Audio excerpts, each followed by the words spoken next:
Hello everyone, and welcome back to my channel. For those of you who are new here, my name is Jay. I'm 25 years old, and I make videos about being in the army, trying to get into medical school, and all that stuff. So if you're interested, stay tuned.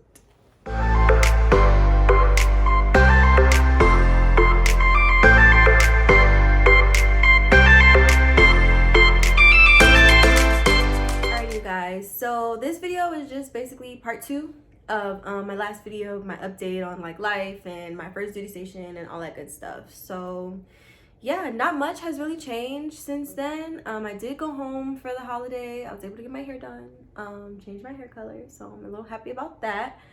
And yeah, just kind of get myself situated to come back and kind of get in the right mindset to just be here and kind of figure out my next steps in life and like what I want to do. As you guys know, like my whole channel and everything is about like, yeah, I want to go to med school. Like this is what I want to do. This is where I want to see myself, in a few years. However, like recent developments have shown that it might not be as easy for me to get there as I thought it was. I knew it wasn't going to be easy, like at all.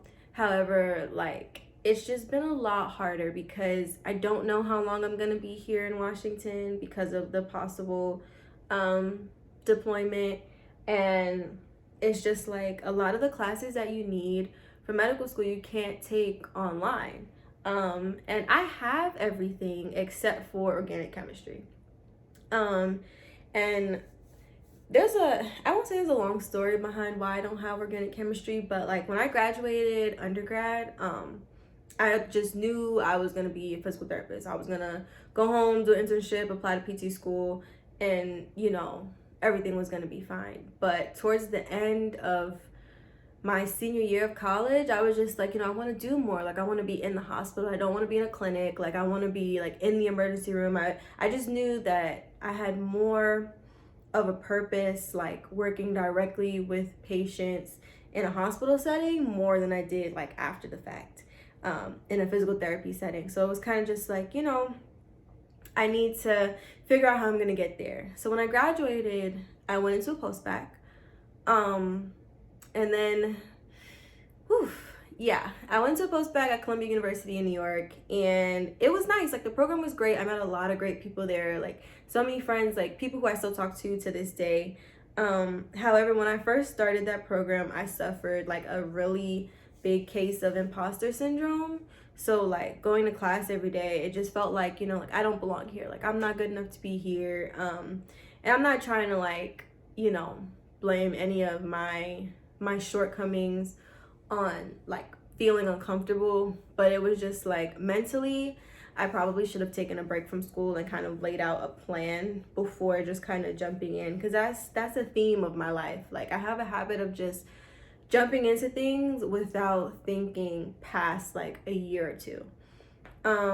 So anyway, I went into that program, and then COVID happened. So like that first semester that I was there, like I said, I was suffering from imposter syndrome, and I just was kind of like feeling weird, like how am I gonna pay for this? Like everybody else was just so chill. They were like, yeah, the class is only $5,000, like it'll be fun. I was like, what? I'm struggling, I'm drowning. I was like, I need a job to pay for this. And job hunting and then trying to be in school was just, that was a lot in itself. And I don't know, I just like thinking about it and like looking back, I'm like, oh my gosh, I put so much emphasis on the wrong thing when I should have just been focusing on school. But it's just like, I was hell-bent on, I'm gonna work, I'm gonna go to school, I'm not gonna ask anybody else for anything, like this is gonna be fine. And that of course is how I ended up getting into debt after I had just graduated debt-free. So COVID happened, and I had some online classes through Columbia. I finished those, I passed all of those. I was feeling real like, I was feeling good about myself. But going into the fall, I couldn't afford Columbia anymore. So I had to switch, and I switched to Fordham's post-bac program because I had already had an acceptance with them from the previous year, and they just, reactivated it, or I'm not really sure what it's called, and I went to that program. I got there, and of course we were still in COVID, so basically I was taking organic chemistry online.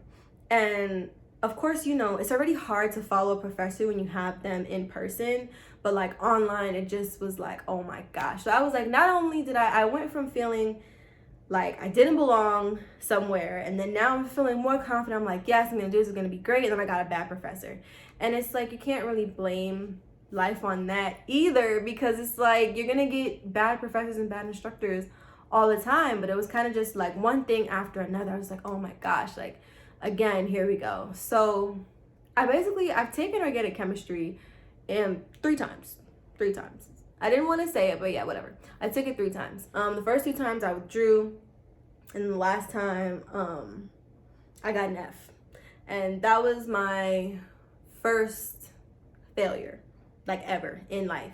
Like, I've never failed a class. I've never gotten below a C in anything. And I've only gotten a C in like 1 or 2 classes. So to even like to even just see that on my transcript, and just to know that, like, oh my gosh, I failed a class, like, my whole life shattered. Like, everything was just like, oh my gosh, what am I doing? And then that's kind of what brought me to wanting to join the Army, because, you know, I'm like, all right, I want to be in the healthcare field. Like, I want to be able to, you know, do this, but maybe I need a break from school. So I'm gonna go into the Army. I'm gonna do a healthcare job that I'm already, like, you know, accustomed to, and everything's gonna be fine. So when I originally started looking at joining the Army, I wanted to go in as a cardiovascular specialist. I think that's what it was called. And, you know, work in the hospital. That job wasn't available. So I was like, okay, I'm gonna wait a little bit. And then my recruiter called me, and then they were like, oh, hey, we have this job, you know, medical lab tech, 5-year contract, you get a $10,000 bonus, you know, yeah, it's gonna be great. Little did I know that it was basically like me going back to school again. And it wasn't just school, it was like Army school. So like some of the stuff that like I learned, I won't say it wasn't right, but it was just like, it was just a lot. And I was trying to keep up, but I was also trying to, like, once again, do too much. And yeah, it came back to bite me. So I got recycled off of a technicality because I missed a question. They were like, hey, you know, it's your first recycle. You'll be fine. Everything's gonna be fine. You know, just take the course over. So I got recycled and had to start my AIT over again. And then after I started over, I was like, okay, you know, I got this. I started doing better on the exams, you know, but then, of course, as life would have it, life started lifing again. I was having problems kind of like, I won't really say with my family, but it was just like, my mom wasn't really feeling the best, and like, you know, I had to figure out how to kind of separate like her not feeling well and then me trying to focus on school. And then I was like, you know, I wanted to get engaged.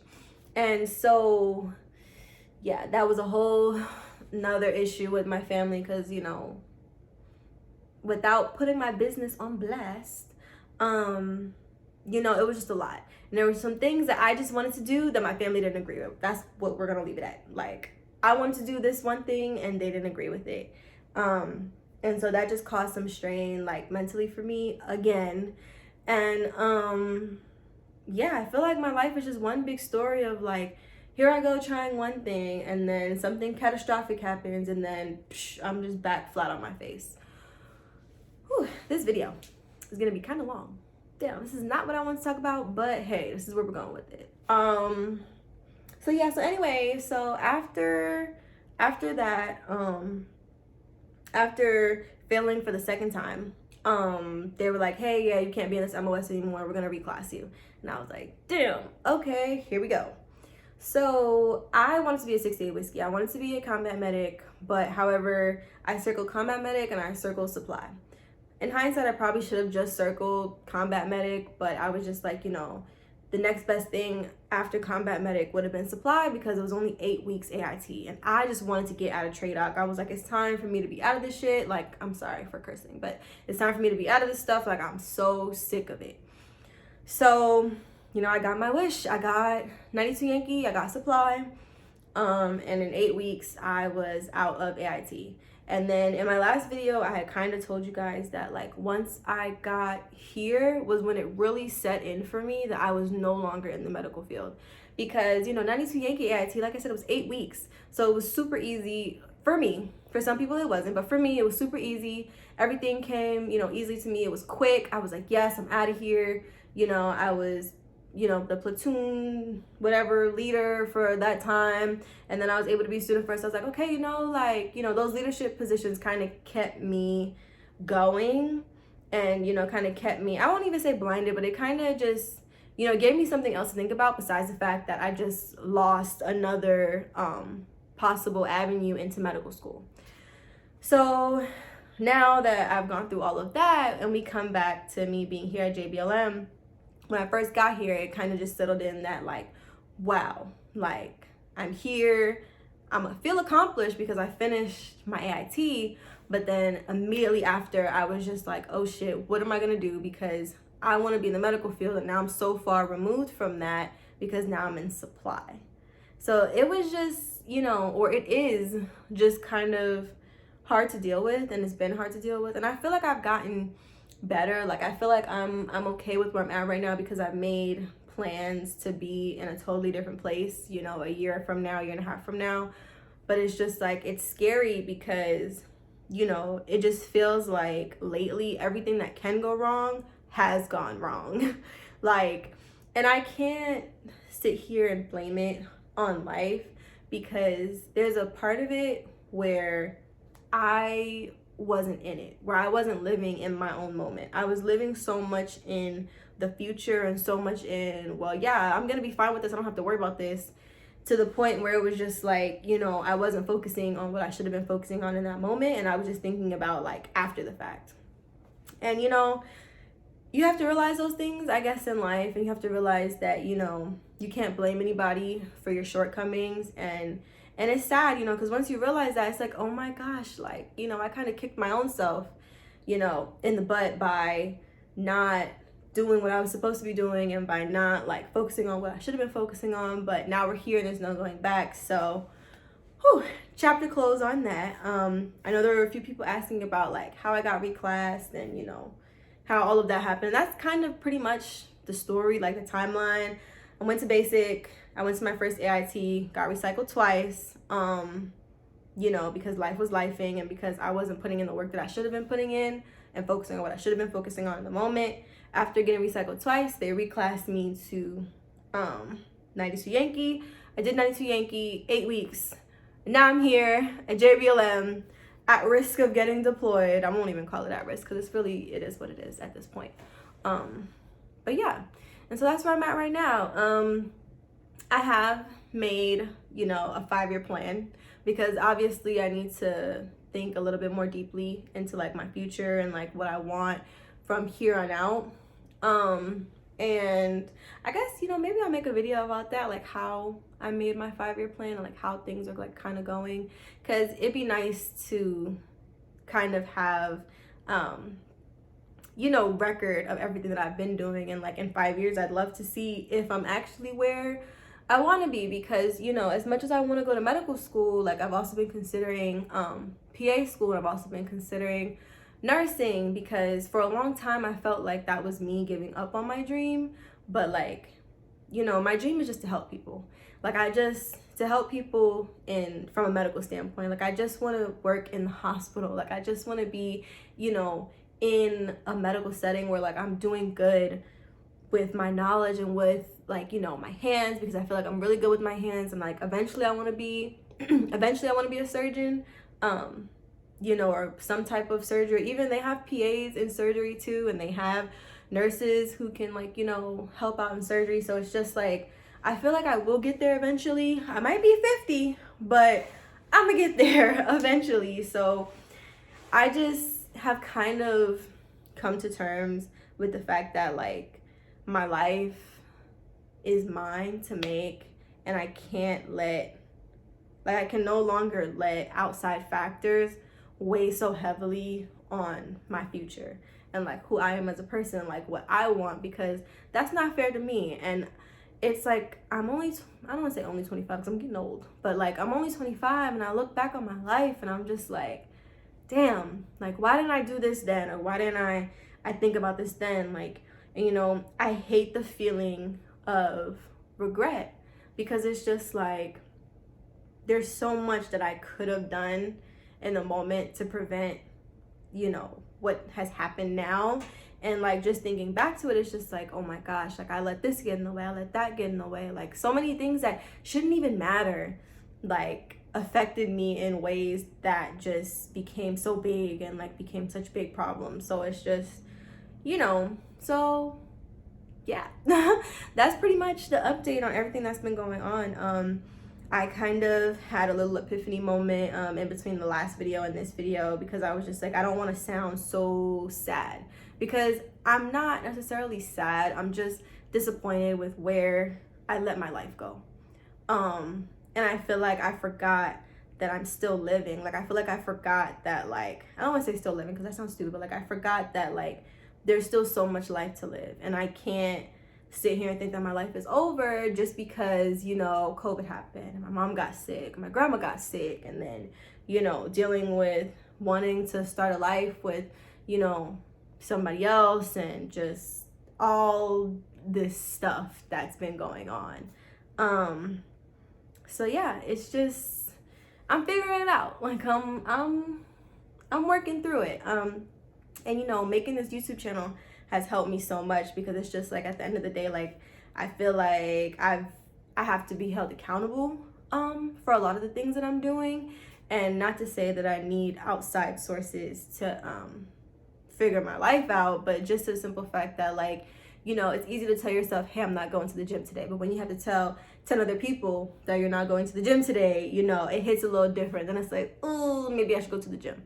So making these videos has kind of helped me, you know, even though, 'cause I'm talking to the camera, like, basically I'm talking to myself in a sense. And like, listening to these videos over and over again, I'm just like, oh my gosh, like, you know, there's so much that I could be doing and so much that I can do. And so that's where we're at right now. So I feel like I'm rambling, so I'm gonna kind of cut it right there.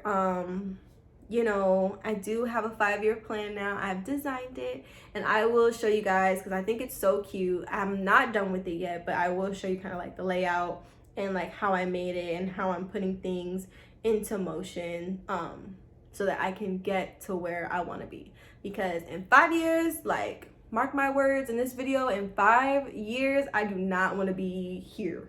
I do not want to be in Washington. I don't want to be miserable. I don't want to look back and be like, oh my gosh, I wasted another 5 years of my life. Like, what am I doing? So yeah, so that's about it.